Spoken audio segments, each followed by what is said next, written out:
রমজান মাসে একজন মানুষ দুপুর 2টা-3টা বাজে তৃষ্ণায় গলা ফেটে যাচ্ছে। রুমের ভিতর পানির বোতল আছে, তার বন্ধু আছে, আর কেউ। এবার কেউ যদি আপনাকে বলে যে বন্ধু পানি খায়ালা খাবেন, আবার শুনি নাই, আরো জোরে খাবেন। বন্ধু বলে যে তোর বেশি কষ্ট হচ্ছে, পানি খেয়ে। আমি কাউকে বলবো না, তুই খা, তুই খা। আপনারা যদি এক হাতে এমনি দেয়, আপনি কি নিবেন না? তখন আপনি বললেন দোস্ত পানি খাওয়া যাবে না, রোজা ভেঙে যাবে। দোস্ত বলতেছে কেউ দেখবে না, আমিও বলবো না।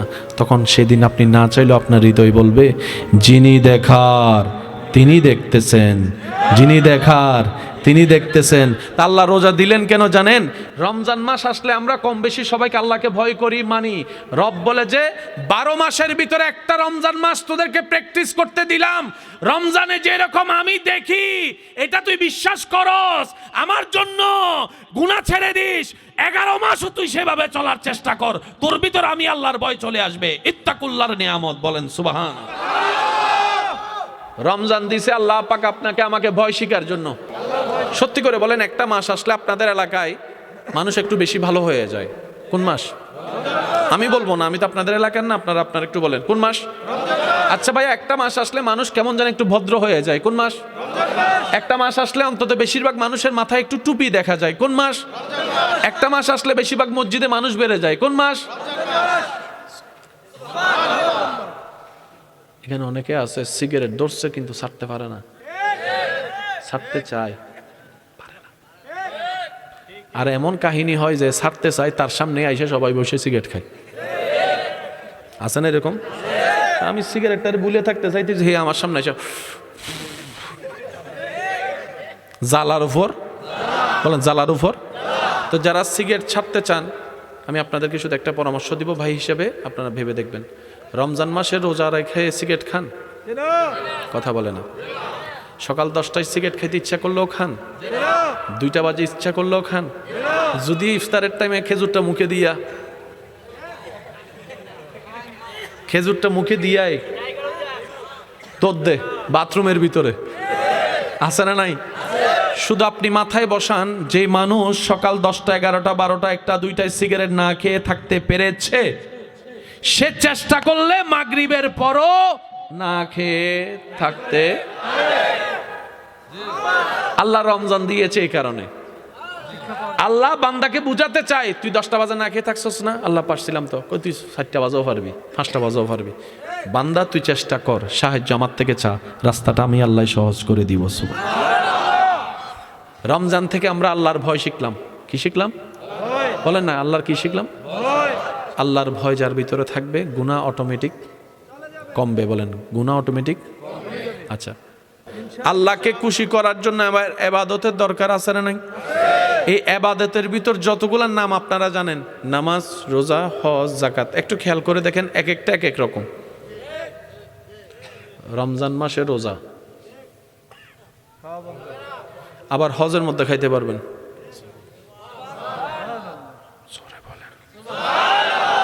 আরেকটু জোরে। যাকাতের মধ্যে দৌড়তেও পারবেন, বসতেও পারবেন, শুইতেও পারবেন, খাইতেও পারবেন, পোশাকও পরতে পারবেন, শুধু দিতে হয়। উলামায়ে কেরামের দোয়া নিয়ে আজকে এই হিকমতের একটু গভীরে যাওয়ার চেষ্টা করব। এবার আমি আপনাদেরকে কিছু প্রশ্ন করি, আপনারা একটু উত্তর দিবেন। জান্নাতে যাওয়ার সবার ইচ্ছা আছে? আপনাদের দৃষ্টিতে কি মনে হয় জান্নাতে যাওয়ার জন্য কিছু চারিত্রিক কোয়ালিটির দরকার আছে না নাই? যদি সে অহংকারী হয় জান্নাতে যেতে পারবে? জোরে বলেন। যদি সে হিংসুক হয় জান্নাতে যেতে পারবে? সে যদি বেয়াদব হয় জান্নাতে যেতে পারবে? সে যদি অভদ্র হয় জান্নাতে যেতে পারবে? সে যদি অসহ্যকারী হয় জান্নাতে যেতে পারবে? সে যদি মানুষের কষ্টের কারণ হয় জান্নাতে যেতে পারবে? তাহলে উল্টা গুলাই লাগবে। এবার জান্নাতে যাওয়ার জন্য একজন ভালো মানুষ হওয়ার দরকার। একটা ভালো মানুষ হওয়ার জন্য আমি কিছু কথা বলছি, এগুলোর দরকার আছে না নাই? আপনারা বলবেন। ভালো মানুষ হওয়ার জন্য কয়েকটা গুণ আমরা বলছি, আপনারা একটু শুনে দেখেন। নম্রতা থাকার দরকার, ভদ্রতা থাকার দরকার, মায়া ভালোবাসা থাকার দরকার, অন্যের উপকার করার মতো একটা মন থাকার দরকার, ধৈর্য ধরার দরকার, সহ্য করার দরকার, ক্ষমা করার দরকার, মেনে নেওয়ার দরকার, মানিয়ে নেওয়ার দরকার। বাস এই 9টাই ধরলাম। এবার আপনারা বলেন, এই 9টা যদি কোনো মানুষের ভিতর থাকে, সেই মানুষ আর সংসারে, পরিবারে, এলাকা ঝগড়া করবে, মামলা দিবে, বাইকে জেলখানায় পাঠাবে, বাইয়ের রাস্তা বন্ধ করার জন্য দেওয়াল তুলবে, তাহলে পারিবারিক অশান্তি বলে না, পারিবারিক অশান্তি। কারণ অশান্তি হয় গরু ছাগলের কারণে না মানুষের কারণে? ওই মানুষের ভিতরে ধৈর্য না থাকার কারণে। কথা বলেন, সহ্য করার ক্ষমতা না থাকার। তো এগুলো আপনি শিখবেন কোত্থেকে? যেগুলা গেলে আপনি মানুষ হবেন, মানুষ হলে জান্নাতে যাবেন। আল্লাহ তাআলা বলে, আমি তোমাদেরকে ইবাদত দিই নাই, আমি তোমাদেরকে প্র্যাকটিস করার নিয়ামত দিয়েছি। এবার শুধু আমি আপনাদেরকে একটা কথা বলি, আমরা তো কে কি রকম জীবন যাপন করি, কে কি রকম গুনাহগার, সেটা তো আমরা সবাই চিনি, জানি, ঠিক না? তাই সত্যি করে বলেন তো, আমাদের এখানে ভিতর কি আল্লাহর কোনো ওলি আছে? আমাদের ভিতর আল্লাহর ওলি? কারণ আমরা জানি আমরা কত বড় বাটপার। আর একটু জোরে কোন। আর বাটপার কখনো বলি কখনো বাটপার। আমরা তো জানি আমি কেমন, আপনি তো জানেন আপনি কেমন। সেই হিসাবে আপনি নিজেকে বলি বানাবেন, বলবেন। আপনি যদি নিজের অলি কন, আপনার বউ কইব, তুই কি বলি হইছ বেড়া, কিছুদিন আগে তো আমার ফিটাইয়া তুই যৌতুক লইছ। আরো জোরে বলেন। আমরা কেউ এখনো বলি হতে আল্লাহর প্রিয় বান্দা হতে পারি? এবার আমি আপনাদেরকে বলছি, একটু খেয়াল করবেন। হজ থেকে আমরা কি শিখলাম একটু দেখেন। ধৈর্য ধরা, মেনে নেওয়া, মানিয়ে নেওয়া। ঠিক আছে ভাই, তুই আগে যা, আমি পরে আসতেছি। খাবার বন্টন হয়েছে, সবাই খাবার পেয়েছে, আপনি পান নাই। হয় না এরকম? অনেক সময় উমরাতে, হজে হয় না, মিনাতে হয়, মুজদালিফাতে হয়। শরীর বলে যে আমি আর হাঁটতে পারি না, মেজাজ বলে যে আমি সহ্য করতে পারি না। আপনি হৃদয় দিয়ে বলেন, এহরাম পরা অবস্থায় কাউকে কথা বলা তো দূরের কথা, একটা মাছি, একটা মশা মারা যাবে। সয়ে যাও, সয়ে যাও, সয়ে যাও। রব বলে যে জীবন সুন্দর করার জন্য ধৈর্য সহ্য থাকা দরকার, সেটা শিকার জন্য তোমাদেরকে হজ উমরার ব্যবস্থা করে দিয়েছি। পাইছি নি? বলেন না পাইছি। এবার কামাবেন আপনি, যাকাত সময় দিলেন আপনি আল্লাহর জন্য। যাকাত দিয়ে আল্লাহ দেওয়া শিখাচ্ছে। কি শিখাচ্ছে? অর্থাৎ তুমি আমি রবের জন্য দাও। দেওয়াটা কার পছন্দ? এবার আপনি যাকাত থেকে সেটা শিখে ফেললেন। ধৈর্য সহ্য কার পছন্দ? আপনি হজ থেকে সেটা শিখে ফেললেন। আল্লাহকে ভয় করাটা কার পছন্দ?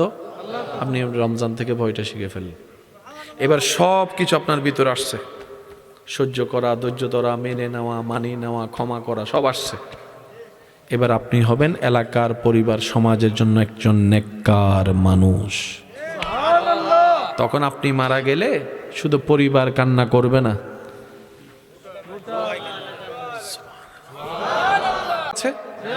এবার আপনারা শুধু অঙ্কটা মিলাবেন। হজ জীবনে,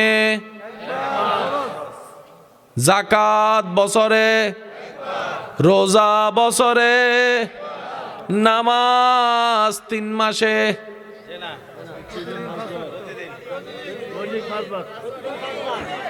অন্য ফরজ কয় অঙ্কে?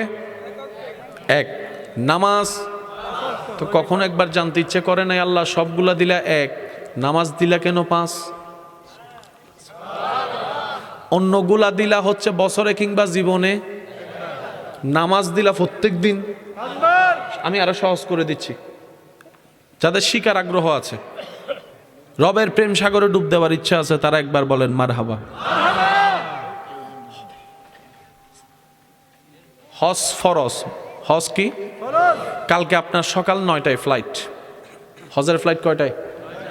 আজকে রাতে আপনার মা অসুস্থ হয়েছে, আপনার স্ত্রী অসুস্থ হয়েছে, যাকে দেখার ছাড়া আপনি ছাড়া কেউ নাই। এবার বলেন যাওয়া যাবে না? বলেন, আওয়াজ একটু ছোট যে। যাওয়া যাবে? ওদিকে না আল্লাহর ঘর, ওদিকে না আরাফাত, ওদিকে না মুজদালিফা। আপনার রব কিসে খুশি হয় একটু খেয়াল তো করেন।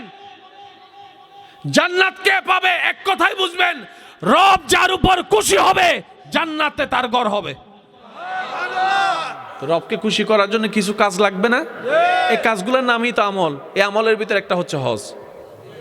সকাল 9টা বাজে ফ্লাইট প্রস্তুত, একদিকে আল্লাহর ঘর, একদিকে আপনার মা। এবার আপনি দ্বিধাদ্বন্দ্বে পড়ে গেছেন, কি করি। আপনার এলাকার হুজুরের কাছে আসছেন, হুজুর আমি এখন কি করব? হস্ত ফরজ, অনেক সওয়াব,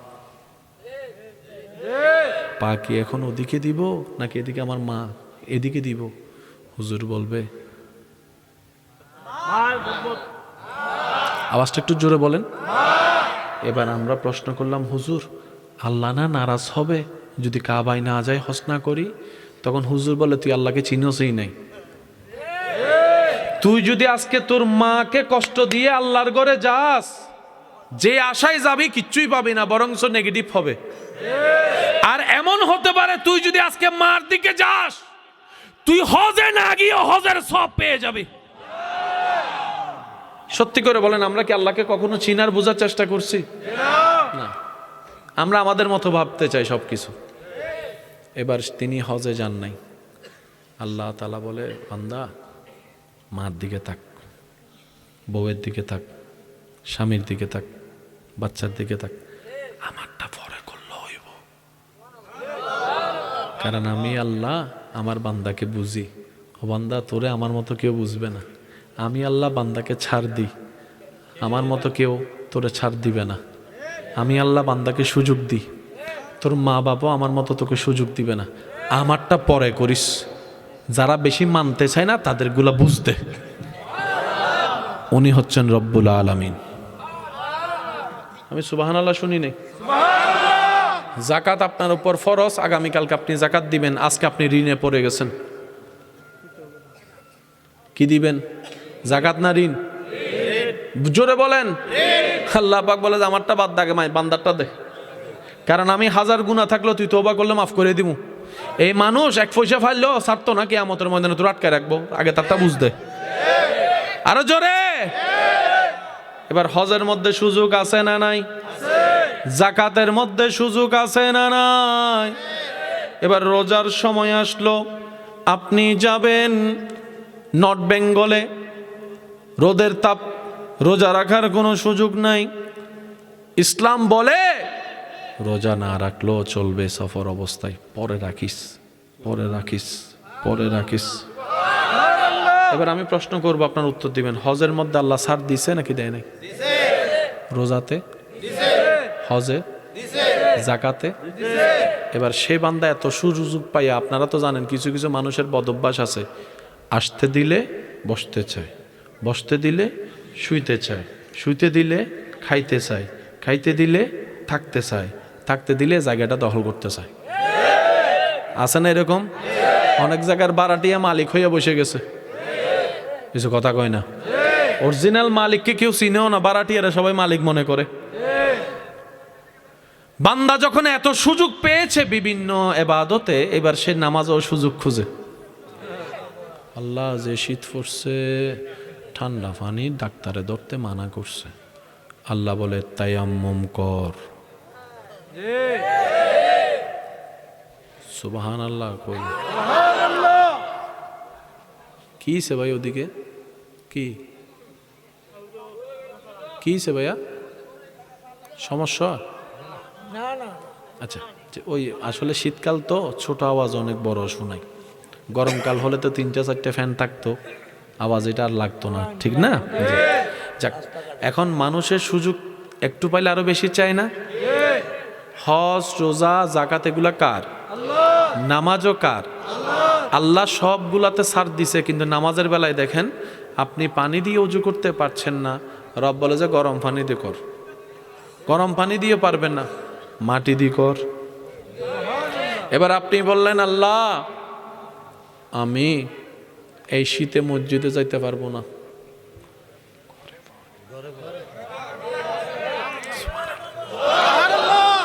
বান্দা কই খাইছে না দেখি, সবগুলোতে সুযোগ দিছে, একবারে সুযোগ, এবারে তো কোনো সুযোগই নেই।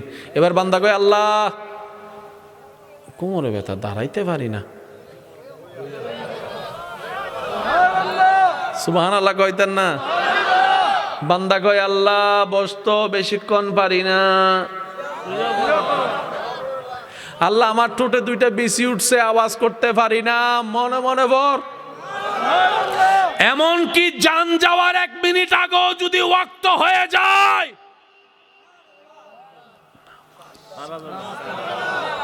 এবার আপনার বিবেকের কাছে প্রশ্ন করেন, আল্লাহ হজও তোমার, জাকাতও তোমার, রোজাও তোমার, নামাজও তোমার, হজের ব্যাপারে ছাড় দিলা, রোজার ব্যাপারে ছাড় দিলা, জাকাতের ব্যাপারে ছাড় দিলা, নামাজের ব্যাপারে বিন্দু পরিমাণ ছাড় দিলা না। আল্লাহ নামাজে এমন আছে কি যেটা অন্য কিছুতে নাই? আল্লাহ তাআলা আমাদের জন্য নামাজ উপহার দিয়েছেন মেরাজে। কোথায়? রজব মাসের মেরাজে। এবার আমি আপনাদেরকে একটু শুধু ছোট্ট করে দেখাই, তাহলে বুঝবেন। হজের যখন বিধান আল্লাহ দিতে চাইলেন, আল্লাহ তাআলা জিব্রাইলকে দিলেন, জিব্রাইল ফেরেশতা নবীর কাছে আনলেন, নবী আমাদেরকে দিলেন। রোজার বিধান আল্লাহ জিব্রাইলকে দিলেন, জিব্রাইল নবীর কাছে আনলেন, নবী আমাদেরকে দিলেন।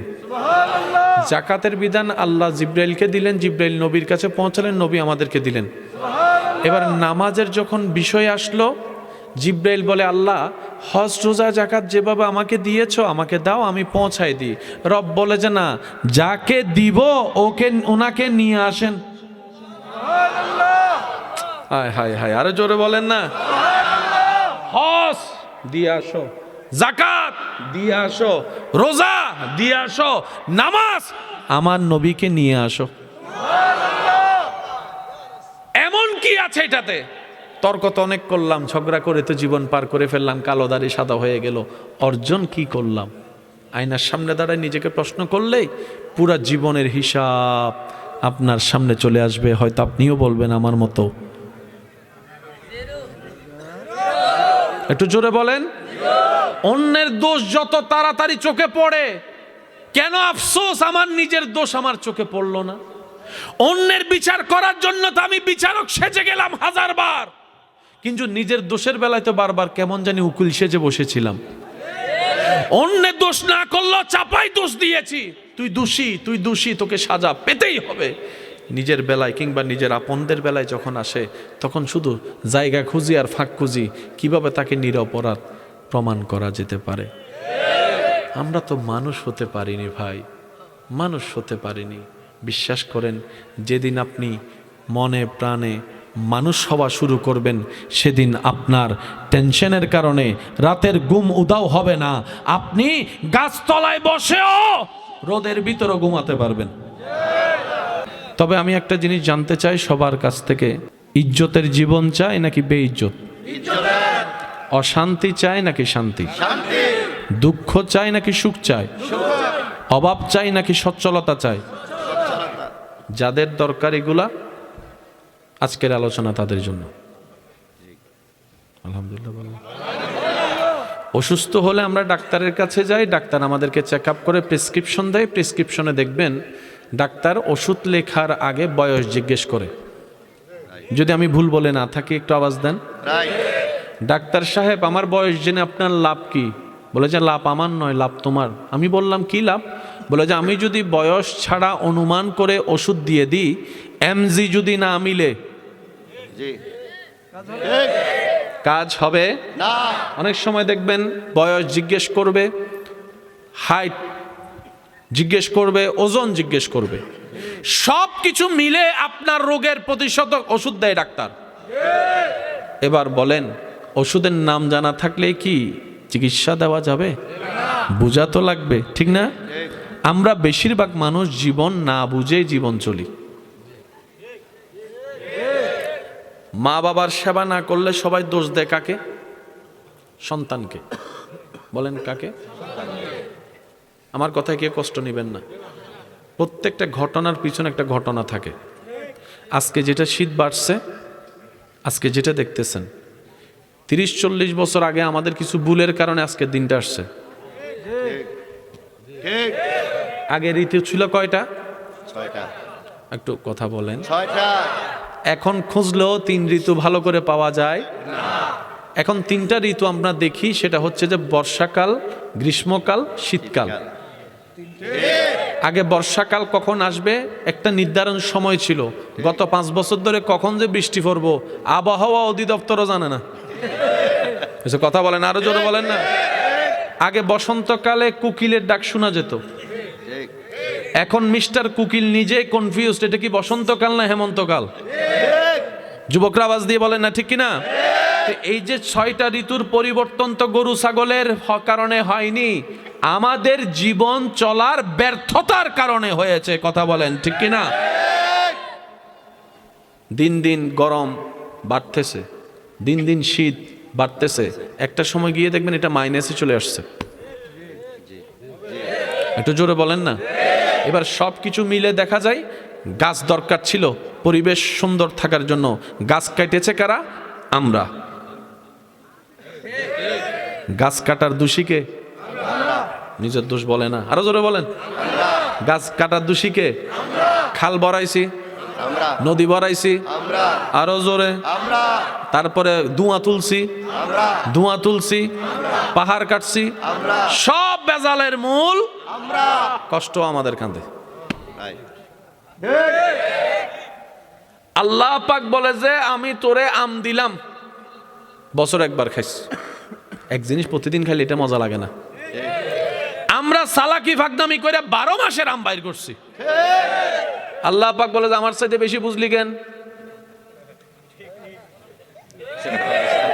12 মাসের দরকার হলে তো আমি দিতাম। সুবহানাল্লাহ কয় না? আমি দিলাম 2 মাসের, তুই নিলি 12 মাস। এবার সত্যি করে বলেন, বাজারে এখনো আম আছে না নাই? আপনার যেটা সিজনের আম, ওই আমকে এক সাইডে রাখেন, বাজারের সবচেয়ে বড় আম এক জায়গায় রাখেন। যেটা সিজনের আম সেটা গ্রান শুনলে ফ্যাট ভরে যায়। Original always original, original always original, duplicate এটা ডুপ্লিকেট। সেজন্য কারেন্টের জিনিস, ইলেকট্রিক জিনিস বাজারে কিনতে গেলে সবাই বলে মেড ইন জাপান দেখাও, মেড ইন চাইনা বেশি দিন। কথা কয় না, আরো জোরে। মেড ইন চাইনা বেশি দিন, দামও কম, যদি নেন ঘরে আস্তে আস্তে নষ্ট হয়ে যেতে পারে, আমার কোনো গ্যারান্টি। আর এমন অনেক ঘরের মধ্যে মেড ইন জাপানের জিনিস আছে, আজকে 11 বছর 12 বছর 23 বছর। অনেকে বলবো যে আমি ছোট থেকে যে টিভি দেখছি এখনো দেখতেছি, এটা মেড ইন জাপান। বলেন মেড ইন। এক এক সেক্টরে এক একটা শ্রেষ্ঠ। রাইট। আমি কি আপনাদের কি কষ্ট দিয়ে ফেলছি নাকি? ভাই আমি একটা হিসাব ভালো বুঝি, যে সেকেন্ডটা এখন চলে যাচ্ছে, হাজার চেষ্টা করলেও ফিরাতে পারবো না। আর আমরা যদি সত্যিকার বুদ্ধিমান হই, নিজের ভাগের সেই হিসাবটা লস প্রজেক্ট আমরা দেখতে চাই না। কারণ কারো দেওয়া কষ্টে যদি যখন আপনি কান্না করে মন খারাপ করে সময় নষ্ট করছেন, এটা আপনার হায়াত থেকে যাচ্ছে, কারো কোনো লস হচ্ছে না। আপনার জীবন থেকে বারটা চলে যাচ্ছে, আপনার জীবন থেকে মাসটা চলে যাচ্ছে। কথা বলেন, ঠিক কি না? সেজন্য কারো দেওয়া কষ্টে আপনি যখন কান্না করবেন, লস আপনার, সময় তো যাবেই, এটাই বাস্তব। কিন্তু আপনি যদি বুদ্ধিমান হন, কষ্টটাকে ওভারকাম করবেন। কিভাবে? হাজার দেওয়া মানুষের কষ্ট আপনি রবের দরবারে আলহামদুলিল্লাহ বলে সিজদায় পড়ে গেলে হাজার কষ্ট এক নিমিষেই শেষ হয়ে যাবে, অন্তর প্রশান্তিতে ভরে যাবে। বলেন সুবহানাল্লাহ।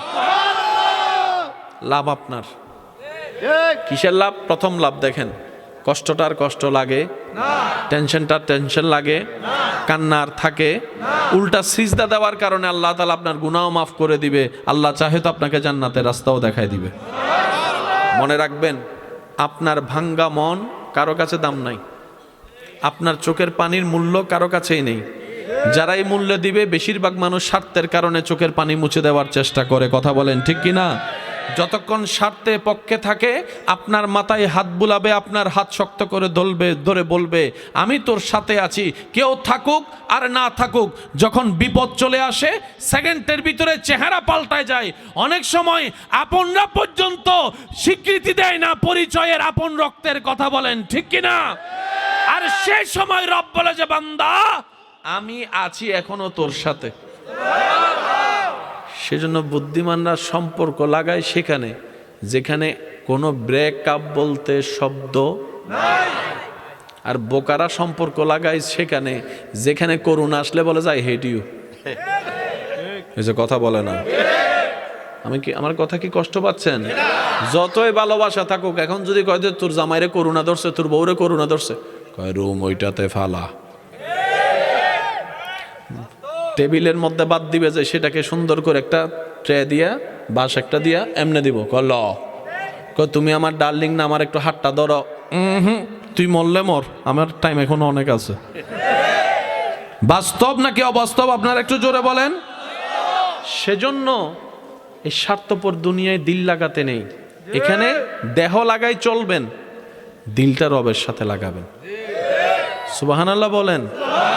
পৃথিবীর কেউ আপনাকে ভাঙতে পারবে না। আপনি আমি ঘরে থেকেও যে শান্তি পাই না, হযরত ইমাম হুসাইন কারবালার ময়দানে থেকেও তার চাইতে বেশি শান্তি পেয়েছে।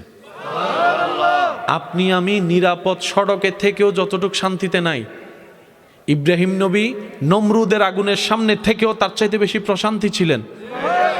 ব্যাপারটা কি? ব্যাপার শুধু একটাই, যাদের দিল দুনিয়ার সাথে লাগবে, জায়গায় জায়গায় প্রতারিত হবে, আঘাত পাবে, কষ্ট পাবে।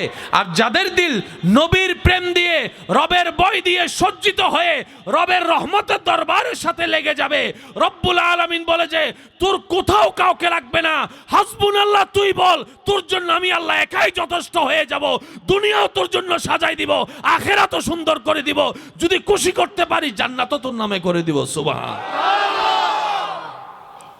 আল্লাহ তাআলা আমাদেরকে একটু বুঝার তৌফিক দান করুন। সত্যি করে বলেন, আমাদের সব কিছু আছে কিন্তু মনে শান্তি নাই। টাকা পয়সা ঘর বাড়ি বিভিন্ন ধরনের বিভিন্ন রকম হলেও আছে কারো কম বেশি, অন্তরে শান্তি।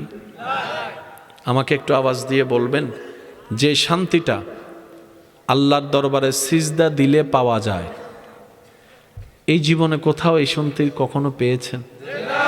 কত কিছুই তো করছেন,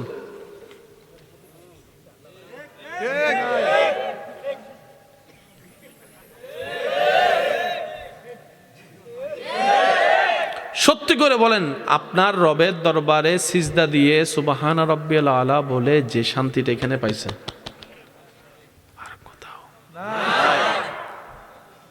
আল্লাহর ঘর যখন, এই অনুভূতিটা তারাই বুঝবে যারা জীবনে আল্লাহর ঘর দেখেছেন। যখন হেরাম শরীফের ভিতর আস্তে আস্তে কদম যায় সামনের দিকে, সুবহানাল্লাহ বলেন, গেট দিয়ে যখন হাজি এহরাম পরে ঢুকে, তখন তার পা আর কাঁপতে থাকে, প্রেমের কারণে দৌড়াতে চায়, আদবের ভয়ের কারণে ধীরে চলে। যদি আমি বুঝাতে পারতাম আপনাদেরকে, আল্লাহর ঘর দেখার তৃষ্ণায় পা চাই দৌড়ায় যেতে, কিন্তু আদবের কারণে দৌড়াতে পারে না, পা স্থির হয়ে যায়। যেতে যেতে কাবা জীবনে প্রথমবার চোখে দেখার সেই তৃষ্ণা আকাঙ্ক্ষা অন্তরে ভালোবাসার জায়গা দেয়। আবার যখন এই চোখ দিয়ে করা নিজের গুনার কথা স্মরণ হয়, তখন লজ্জাবোধে চোখ নিচে নেমে যায়। কোন সাহসে আমি আমার এই চোখ দিয়ে আল্লাহর এই পবিত্র ঘরটাকে দেখব? একদিকে হৃদয় চায় কাবাটাকে একটু দুই হাত দিয়ে জড়াই ধরি, অন্যদিকে বিবেক বলে তোর হাতের এই পবিত্রতা এখনো অর্জন হয় নাই, যে তোর মতো একজন নাপাক গুনাহগারের অপবিত্র হাত দিয়ে তুই মহান রবের ঘরটাকে স্পর্শ করবি। এ এক অন্য জগৎ ভাই, অন্য জগৎ। না গেলে কখনো বোঝা যায় না। সামান্য ধাক্কা ধাক্কি হলে মানুষের মেজাজ গরম হয়ে যায়। পিছন থেকে একটা ধাক্কা আসলে সামনের জন পিছনে চোখ বড় করে তাকায়, কে রে তুই আমাকে ধাক্কা দিলি, এরকম একটা ভাব চলে আসে। কিন্তু বান্দার কদম যখন থাকে, দেখো যখন থাকে আল্লাহর ঘরের সামনে, আল্লাহর ঘরের সামনে, আল্লাহর ঘরের সামনে, সুবহানাল্লাহ। আশেক যখন অপলক নয়নে সে কাবার দিকে দেখতে থাকে, যে কাবাকে হাজারবার ছবিতে কিংবা ভিডিওর মাধ্যমে দেখেছে, যে কাবার নাম শুনেছে, আল্লাহর ঘর নামে স্বপ্ন লালন করেছে জীবনে, একবার হলো আল্লাহ তৌফিক দিও তোমার ঘরটাকে যেন সচক্ষে দেখতে পারি। সেই স্বপ্ন যখন বাস্তব হয়ে কোনো বান্দার জীবনে কাবা সামনে চলে আসে, কদম তার চলতে থাকে, জবানে চলে লব্বাইক আল্লাহুম্মা লব্বাইক লব্বাইক লা শারীকা লাক লব্বাইক ইন্নাল হামদা ওয়ান নি'মাতা লাকা ওয়াল মুলক লা শারীকা লাক। সবাই মিলে একবার পড়ি লব্বাইক আল্লাহুম্মা লব্বাইক লব্বাইক লা শারীকা লাক লব্বাইক ইন্নাল হামদা ওয়ান নি'মাতা লাকা ওয়াল মুলক লা শারীকা লাক।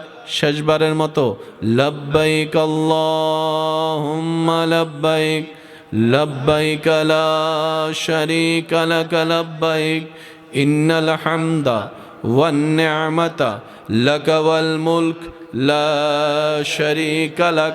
বান্দা যখন তালবিয়া পড়ে পড়ে আল্লাহর ঘর তাওয়াফ করে, কত শত মানুষ পিছন থেকে ধাক্কা দেয়, আজ এই বান্দার কোনো রাগ লাগে না।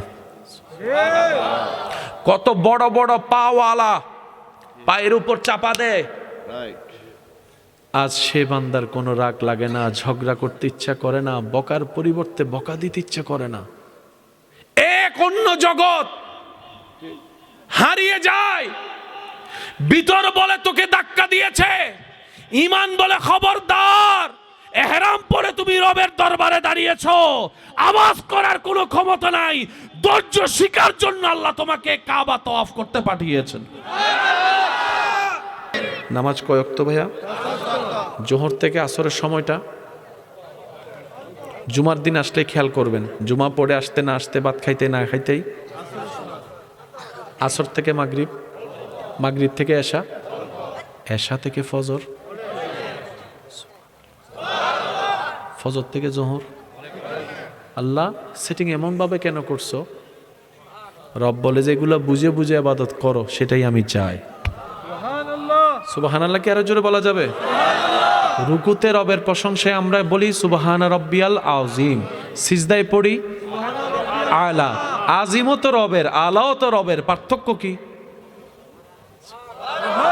রুকুতে কেন আজিম পড়তে হয়, সিজদায় কেন আলা? ভাবিনি, ভাবার টাইম নেই। অনেক সময় আপনি আমি 5G গতির নামাজ পড়ি, ইমাম সাহেব যদি কোনো কারণে একটু তাসবিহ দিল থেকে অথবা একটু সময় দিয়ে পড়ে, পিছন থেকে কাশি দিয়ে মিস কল দেওয়া হয়। আর একটু জোরে বলেন। অনেকেই দেখবেন মসজিদে ইমাম খতিবে মুকাররম আলোচনা যদি একটু ভারী হয়, একটু সময় বেশি নেয়, অনেকে ঘড়ির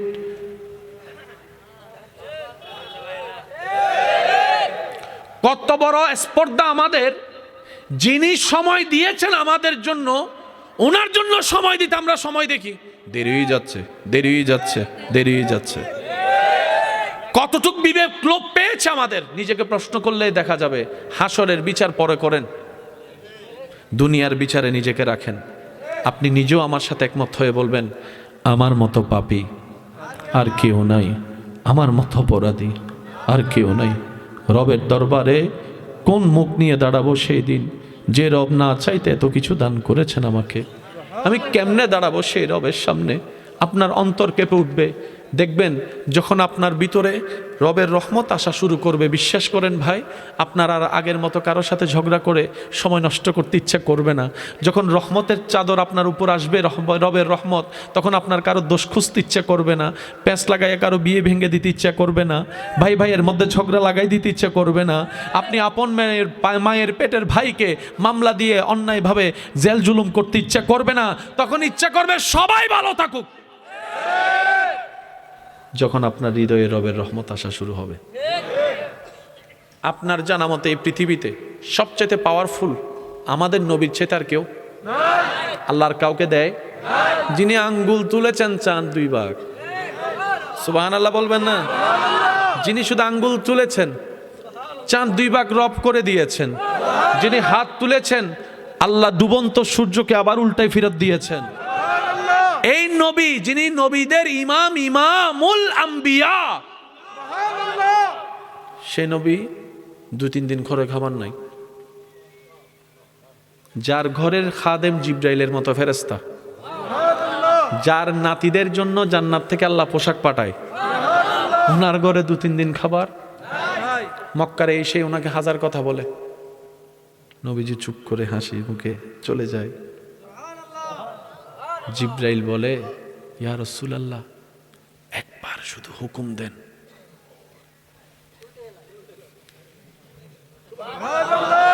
আপনার আমার 2 টাকার পাওয়ার থাকলে 5 টাকা দেখায়। চিনস হু আই এম? তুই জানস আমার বাপকে? তুই চিনস আমার অমুক তমুককে? আর এখানে আল্লাহর বন্ধু, আল্লাহর হাবিব। নবী বলে, জিব্রাইল বাদ দাও, আমাকে চিনার মতো বুঝ এখন ওদের হয় নাই, ওরা না চিনে ভুল করতেছে, বাদ দাও বাদ দাও বাদ দাও। নিজের জন্মস্থান থেকে নবীর নিজের জন্মস্থানে নবীকে থাকতে দেয় নাই, নিজের জন্মস্থানে নবীকে থাকতে দেয় নাই। নবী চলে গেছেন মদিনায়, অনেকদিন পরে আসলেন। সবাই মনে করছে মুহাম্মদ সাল্লাল্লাহু আলাইহি ওয়াসাল্লাম তখন তো একা ছিল, প্রতিশোধ নিতে পারে নাই। আজকে তো 10,000-এর বেশি সৈন্য ওনার সাথে আছে, এবার মনে হয় প্রতিশোধ নিবে। সবার ধারণা এটাই, সবাই চোরের মন পুলিশ পুলিশ ভয়ে লুকাই গেল। আপনার আমার নবী কাবার সেহেনে এসে বলে, কোথায় তোমরা আজকে যারা আমাকে কষ্ট দিয়েছো? কোথায় তোমরা যারা আমার রাস্তা বন্ধ করেছিলে? কোথায় তোমরা যারা আমাকে ঘরে যেতে দাও নাই?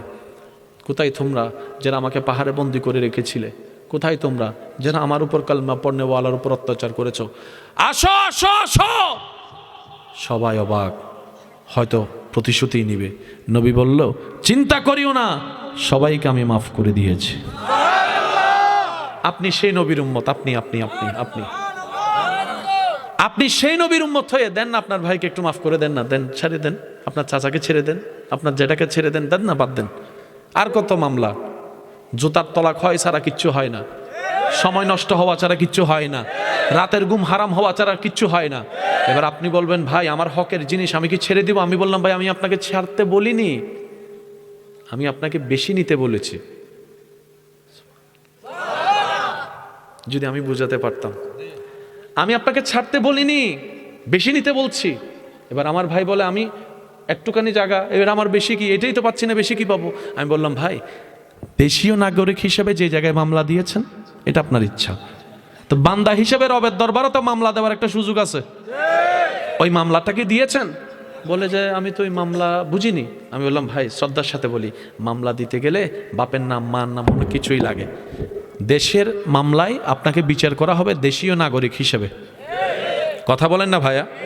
এবার আপনি যদি সেই মামলাটা, যে আপনার উপর জুলুম করেছে, জায়গা খেয়েছে, আপনার উপর জুলুম করেছে, কষ্ট দিয়েছে, সেই মামলাটা যদি একবার আপনার আল্লাহকে দিয়ে বলতেন, আল্লাহ দেখো তোমার বান্দা কি করে, মামলা হয়ে যাবে। বলতে হবে এতটুক, আল্লাহ দেখো তোমার বান্দা কি করে, আমার ভাই কি করে বললে হবে না। হ্যাঁ, আমার ভাই কি করে বললে হবে না, বলতে হবে আল্লাহ তোমার বান্দা কি করে দেখো। কারণ যে জায়গা নিয়ে জামিলা, জায়গার মালিক আমিও না, ছেও না, আমিও বারাটিয়া, ছেও বারাটিয়া, মালিক তুমি। তুমি আমাদেরকে ব্যবহার করতে দিছো, আমার বাগেরটা আমি ব্যবহার করতেছি, সে আমার বাগেরটা এসে নিয়ে যাইতেছে। তো যদি বান্দাটা তোমার, বান্দা যেহেতু তোমার, আর তোমার বান্দা যেহেতু আমার বাগেরটা নিছে, এবার তুমি কি দিবে এটা তুমিও না জানো। মামলা হয়ে গেছে। তাহলে একটা দেশের মামলা, একটা রবের মামলা। এবার আমি কিছু প্রশ্ন করে আপনার উত্তর দেন আপনার এলাকা সম্পর্কে। কিছু কিছু মানুষ আছে দেখবেন বাপদাদার আমলে তেমন ছিল না, কিন্তু নাতির এমএলএ আইসা আছে আছে আছে আছে। কোত্থেকে আসলো? বাপদাদা ছাড়া তো পায় না, আসলো কিভাবে? হয়তো ওনার বংশে কেউ একজন আল্লাহর কাছে মামলা একটা জমা রাখছিল।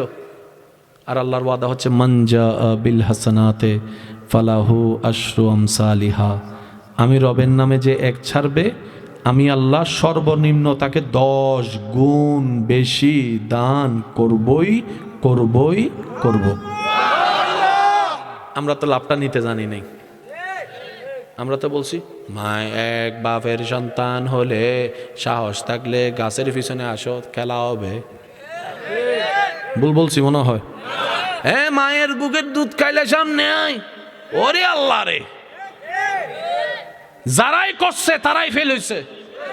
মনে রাখবেন, যে যত সইবে সে তত পাইবে। আল্লাহর বান্দাদের ভিতরে নবী রাসূলের মতো টপ লেভেলের কোন বান্দা, প্রত্যেকটা নবী রাসূলের জীবনে দেখবেন কষ্ট কষ্ট কষ্ট কষ্ট কষ্ট। কেন? আল্লাহ কষ্ট দেয় কাদেরকে? যাদেরকে ভালোবাসে বেশি। ইউসুফ নবীকে বলে যে আল্লাহ পাক বলে, ইউসুফ আমি তোমাকে মহব্বত করি। ইউসুফ বলে যে আল্লাহ এটা আমার সৌভাগ্য। এবার আল্লাহ পাক বলে যে আমার প্রেমিক হতে চাইলে তোমাকে জ্বলতে হবে। ইউসুফ নবী বলে যে আমি জ্বলতে রাজি। আল্লাহ পাক বলে যে আমার প্রেমিক যদি হতে চাও, ভালোবাসা পেতে চাও, বাপ থেকে দূরে থাকতে হবে। ইউসুফ নবী বলে যে আল্লাহ আমি সেটাতে রাজি।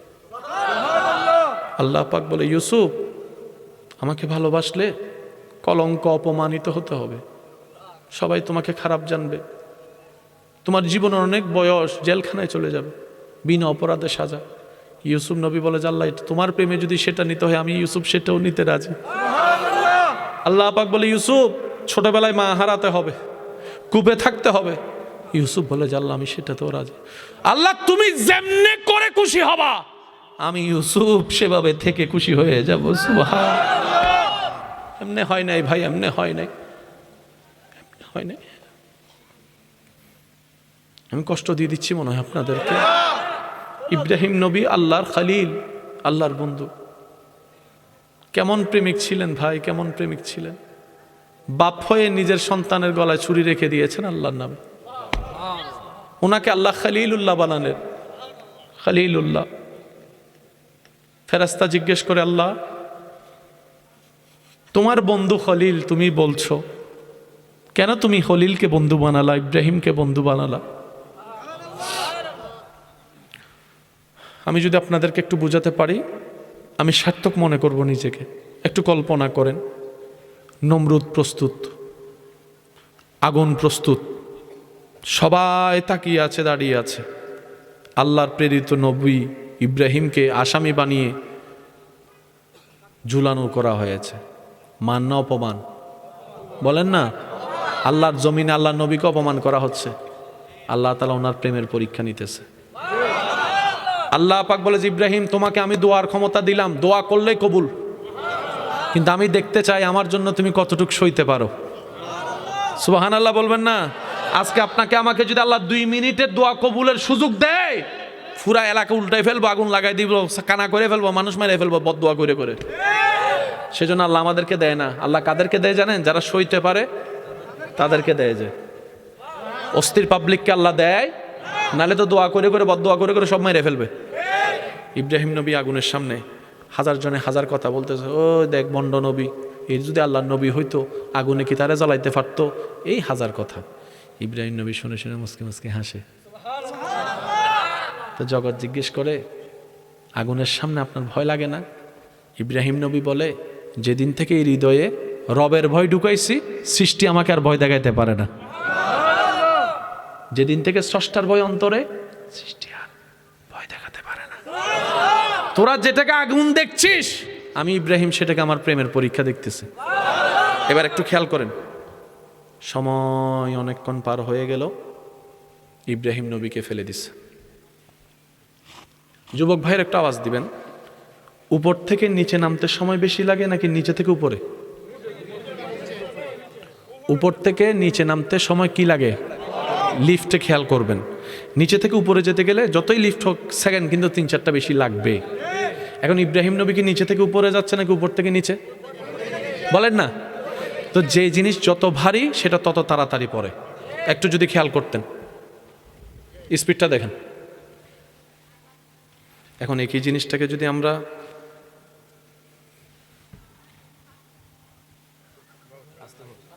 যত হালকা তত আস্তে, যত ভারী তত জোরে। এদিকে নমরুদে ইব্রাহিম নবীকে আগুনে ফেলার জন্য উপর থেকে ফেলে দিলেন। আল্লাহ পাক বলে জিব্রাইল, জিব্রাইল বলে আল্লাহ তোমার বন্ধু তোমার খলিলকে যে এই দুশমনে জান নাইমা কাফেরে যে আগুনে ফেলতেছে তোমার কষ্ট লাগে না? আল্লাহ পাক বলে যে তোর এত কষ্ট লাগলে তুই যা, আমার ইব্রাহিম যেটা বলে সেটা কর, যা আমি অনুমতি দিছি কর। ইব্রাহিম নবীকে আগুনের স্পর্শ আসার আগেই নূরের ফেরেশতা জিব্রাইল নূরের গতি আমার সায়েন্সের ভাইরা ভালো জানে, শব্দের গতির চাইতে আলোর গতি। যেটাই আলো সেটাই লাইট, যেটাই লাইট সেটাই নূর। সুবহানাল্লাহ, একটু জোরে। জিবরাইল এসে জিজ্ঞেস করে, ও ইব্রাহিম নবী, মে আই হেল্প ইউ? আমি কি আপনাকে একটু সাহায্য করতে পারি? ইব্রাহিম নবী বলে, তুমি কে? নামতেছেন, তখন কথা চলতেছে, তুমি কে? আমাকে, আমি জিবরাইল, ফেরেশতাদের সর্দার, আমি আসছি আপনার হেল্প করতে। ইব্রাহিম নবী বলে, আল্লাহ পাঠাইছে না তুমি আসছো সেটা বলো। জিবরাইল বলে যে, আল্লাহ তো পাঠায় নাই, আমি আল্লাহ থেকে অনুমতি নিয়ে নিজে থেকে আপনার প্রেমে আসছি। কোনো হেল্প লাগবে? আগুনের ধর্মই তো জ্বালিয়ে ফেলা। ইব্রাহিম নবী বলে, তোমার হেল্প আমি কেন নিব? আমি তো তোমার প্রেমের আসামি নই। प्यार से कहो ना सुबहान अल्लाह, और जोर से कहो सुबहान अल्लाह। ইব্রাহিম নবী বলে, আমি তো তোমার প্রেমের আসামি নই। আর যার প্রেমের আসামি উনি কি দেখে না? উনি কি জানে না? উনি তো পারে। এবার আল্লাহ জিবরাইলকে বলে, জিবরাইল তুমি চলে আসো, আমার ইব্রাহিম চাচ্ছে আমি তাকে সাহায্য করি। সাথে সাথে রব আয়াত নাযিল করলেন, কুলনা ইয়া নারু কুনি বারদাউ ওয়া সালামান আলা ইব্রাহিম। চিৎকার দিয়ে বলেন সুবহানাল্লাহ। আল্লাহু আকবার। আল্লাহ পাক বলে, জিবরাইল তুমি চলে আসো, এটা আমার আর আমার আশেকের ব্যাপার। আমার আশেক চাই আমি ডাইরেক্ট হেল্প করি। এবার আল্লাহ তাআলা বললেন, আগুন তোরে বানাইছে আমি জ্বালানোর জন্য, তুই আপনেরও জ্বালাবি পরও জ্বালাবি, কিন্তু আজকে তোর জন্য আইন ভিন্ন। সুবহানাল্লাহ। আয়াতটা আমরা হাজারবার শুনেছি, আজকে উলামায়ে কেরামের দোয়া নিয়ে একটু বোঝার চেষ্টা করব ইনশাআল্লাহ। কুল না ইয়া নারু, আল্লাহ বলছেন, এ আগুন তোর ভিতর আমার বন্ধু যাচ্ছে। আর একটু জোরে। আপনারা তো শীতকালে আগুনের তাপ দেন, খেয়াল করে দেখবেন, বেশি দূরে বসলে শীত লাগে, বেশি কাছে বসলে তাপ লাগে। সেজন্য বসাটাও এমনভাবে হয়, না দূরে না কাছে, তখন তাপটাও মজা লাগে। আর বেশি কাছে বসলে চামড়া সিন করে জ্বলে ওঠে। না হয় আজকে একটু করে দেখেন। তা আগুনের তাপটাই হচ্ছে যে অসহনীয়, বেশি কাছে হলে সহনশীল হয়। আগুন কি ঠান্ডা না গরম? আল্লাহ পাক বলছে, তোরা আমি বানাইছি গরম, তোরা বানাইছি সবারে জ্বালানোর জন্য, কিন্তু আমি আল্লাহ বললাম, আগুন তোর ভিতর আমার খলিল যাচ্ছে, তোর ভিতর আমার বন্ধু যাচ্ছে। আজকে যদি আমার বন্ধু চলে যায়, সারা পৃথিবীতে বন্ধু প্রেমিকরা কলঙ্কিত হয়ে যাবে। রবের প্রেমে আগুনে জ্বলে ফুরে ছারকার হয়েছে ইব্রাহিম, এটা আমি হতে দিব না। আমার ইব্রাহিমকে যেটা পরীক্ষা করার আমি করে ফেলেছি, আমার ইব্রাহিম পাশ করে ফেলেছে, পাশ করে ফেলেছে, পাশ করে ফেলেছে। এবার আমি রবের কুদরত দেখার বালা। রব বলে, কুলনা ইয়া নারু কুনি বারদাউ, ও আগুন তুই গরম, আজকে তুই ঠান্ডা হয়ে যা। বাস কথা এতটুকু শেষ, কিন্তু আশেকদের কথা শেষ হয় নাই। আগুনে কে আল্লাহ ঠান্ডা হওয়ার জন্য নির্দেশ দিয়েছেন। ঠান্ডা তো অনেক প্রকার আছে, এখন আর ঠান্ডা কি ভাল লাগে? আরো মাইনাস হলে ভাল লাগবে।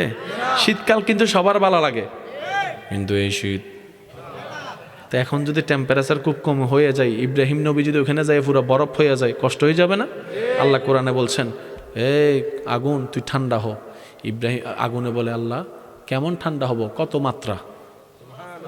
আল্লাহ কোরআনের মধ্যে বলছেন, ওয়াসালামান আলা ইব্রাহিম, এমনভাবে ঠান্ডা হ যেন আমার ইব্রাহিম তোর ভিতরে গিয়ে বেশি গরমও না লাগে, বেশি শীতও না লাগে, নাতিশীতোষ্ণ।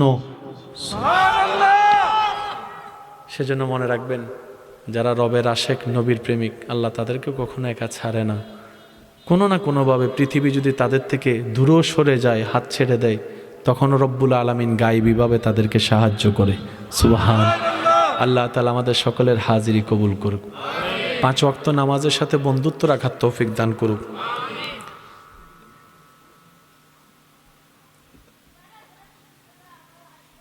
আমার থেকে লইলিস।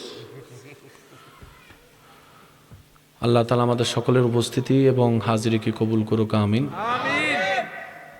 আপনারা যারা দূর দূরান্ত থেকে এসেছেন, বাড়ির পথে রওনা দিয়েছেন, আল্লাহ সবাইকে হেফাজত করুন। যে দুই একজন আমাকে ভালোবাসে, আমি আবদার করে একটা কথা বলবো, রাখার চেষ্টা করবে ইনশাল্লাহ।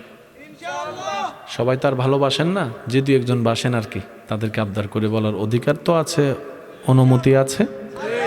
যারা নিজের লাইফ চেঞ্জ করতে চান, শান্তি পেতে চান, আজকে থেকে পারেন আর কালকে থেকে পারেন, একটা কাজ করবেন, রাত্রে ঘুমানোর আগে অজু করে শোয়ার চেষ্টা করবেন ইনশাআল্লাহ। কাজটা কঠিন হলে বাদ দিবেন আর কি। রাত্রে অজু করে শোয়ার চেষ্টা করবেন, কাজকর্ম যা আছে সব শেষ করে রবের কাছে একটু তওবা করবেন নিজের গুনার জন্য। প্রত্যেক দিন রাত্রে, আল্লাহ আমি ভুল করছি, তুমি রহমান মাফ করে দাও। দিল থেকে আসবে না, কারণ আমাদের দিল এখনো সেই উপযুক্ত হয় নাই। মুখ থেকে বলতে বলতে বলতে একদিন দেখবেন যে দিল থেকে সেই মায়াটাও চলে আসছে, রবের দরবারে কবুলও হয়ে যাবে। অজুর পরে নিজের জন্য তওবা। তৃতীয় নম্বর, কোনো কারণ ছাড়া আপনার আশেপাশে পরিচিত অপরিচিত সবাইকে মাফ করে দিবেন। সে আপনার ভাই, আপনি মাফ না করেন সেটা আপনার ভাই ভাইয়ের ব্যাপার, কিন্তু আপনার ভাইটা তো আপনার রবের বান্দা, আপনার স্ত্রীটা, আপনার স্বামীটা তো রবের বান্দা। আপনি রবের দিকে তাকায় রবের বান্দাকে মাফ করেন, ওই বান্দার রব আপনাকে মাফ করে দিবে। কয়টা কাজ? তিনটা। চতুর্থ নাম্বার, যে যতবার পারবেন মন খুলে আপন নবীর উপর দরুদ পড়বেন। এই চারটা কাজ করতে আহামরি 10-15 মিনিট বেশি সময় লাগবে, কিন্তু একটা তওবা যদি কারো জীবনে কবুল হয়ে যায়, সেজন্য দিল বড় রাখবেন, কারণ আমাদের গুনার চাইতো আমাদের রহমানের রহমত অনেক বিশাল। আল্লাহ কবুল করুক, আমিন। আপনারা দেখতে পাচ্ছেন এখানে কিছু ব্যানার আছে। আগামী জানুয়ারি মাসের 25 এবং 26 তারিখ, একটু বলি, আগামী এই জানুয়ারি মাসের 25 এবং 26 তারিখ এই সদকায়ে জারিয়া সব। আর শেষ বিদায় বেলায় আপনাদের মেহমান হিসেবে একটা আবদার করব, আপনার থেকে যদি কেউ কিছু পায়, এটা সাইরা না হোক, ডাইকা দিয়ে দেন। দুনিয়ার 4 আনা হাসরের ময়দানে 10 কোটি টাকা দিলেও হবে না। যদি আপনার সামর্থ্য থাকে দিয়ে দেন, যদি আপনার সামর্থ্য না থাকে তারা একটু দৌড়ে বলেন, ভাই আউয়াল আখের মাফ করে দেয়। হয়তো মাপ নিয়ে নেন, না হয় দিয়ে দেন, না হয় অন্য কিছু দিয়ে তাকে বুঝ দিয়ে দেন। দুনিয়াতে বুঝ দেওয়া যত সহজ হবে, হাসরে আপনারা বাদাম খেতে গেলে অনেক সময়, মামা 5 টাকার বাদাম দেন কইয়া, ওই বাদামওয়ালা যদি এই দাবি না ছাড়ে, 1 টাকা বাদাম হাসরের ময়দানে 10 লাখ 10-20 টাকা না 50 ওয়াক্ত নামাজ দিল। সেজন্য আল্লাহর ওয়াস্তে আমরা তো অনেক সময় দুষ্টামি করে অনেক ভুল করি, কিন্তু উনি যদি দাবি না ছাড়ে, সেজন্য আল্লাহর ব্যাপারে ক্ষমা পাওয়া সহজ, বান্দার থেকে ক্ষমা পাওয়া কঠিন। সেজন্য একটু চেষ্টা করলে পারবেন, অসম্ভব কিছুই না। শুধু চোখটা নিচে রাখবেন, মুখটা বন্ধ রাখবেন, মুখে হাসি রাখবেন। তুই আমার গালি দিয়ে যদি শান্তি পাস, আমি গালি শুনে শান্তি। তারপরও ভাই তুই ভালো থাক, আমারে যদি প্লেটের ভাত তুই নিয়ে যদি ভালো থাকিস, যা তোরে দিলাম, আমার ভাতটা, আমার রিজিকটা আমার রজ্জাকের দিকে তাকাই রইলাম, দিবে আল্লাহ। আল্লাহ কখনো নিরাশ করবে না। হাসি মুখে জীবন যাপন করেন, অন্যকে ভালো রেখে নিজে ভালো থাকার চেষ্টা করবেন।